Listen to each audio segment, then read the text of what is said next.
Actually আজকে পরিচালন কমিটির মিটিং না, আজকে জেনারেল মিটিংও আজকে কসুদরম মডেল হসপিটালের জন্য একটা পূর্ণাঙ্গ কমিটি গঠন করা হয়েছে।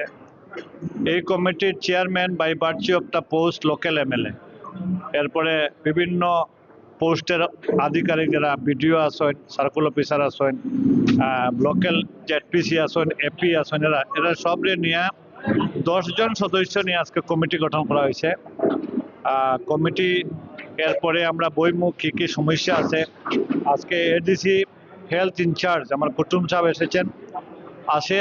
এই হসপিটালের যেগুলা একটা মডেল হসপিটালের পূর্ণাঙ্গ মডেল হসপিটালে কী কী টাকা প্রয়োজন এইগুলা এখানে নাই। Doctor short, nurse short, GNM nurse short, এরপরে বিভিন্ন টেস্টের মেশিন যেগুলা লাগে চিকিৎসা নির্ধারণ করতে গিয়া, কি রোগ নির্ধারণ করতে গিয়া যেগুলো মেশিনের প্রয়োজন, এইগুলা মডেল হসপিটালে যেগুলা সিলেক্টেড এগুলা নাই। এটা এখানে এসেছিল, এরপরে অন্য হসপিটালে নিয়ে যাওয়া হয়েছে।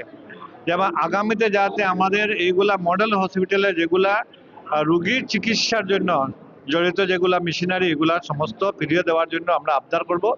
আর এখানে ডক্টর শর্ট, একজন ডক্টরের পক্ষে একটা মডেল হসপিটাল চালানো সম্ভব নয়। এখানে লোকাল মানুষের দাবি গাইনি ডাক্তার একজন প্রয়োজন, গাইনি পেশেন্ট খুব বেশি এখানে।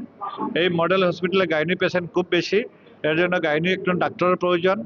আর এখানে যেহেতু MHO 2 দুইজন, MHO 1 দুইজন আছেন, আরও আর দুইজনের মধ্যে একজন আছেন। এরপরে নতুন যারা MBBS পাস করেন এরার একজন আছেন। এর মধ্যে অনেক ডাক্তার কম, এই অনুপাতে রুগী আসেন, এই অনুপাতে ডাক্তার কম। আমরা চাইব যে ডাক্তারের পার্সেন্টেজটা বাড়ানো, ডাক্তারের সংখ্যা বাড়ানো।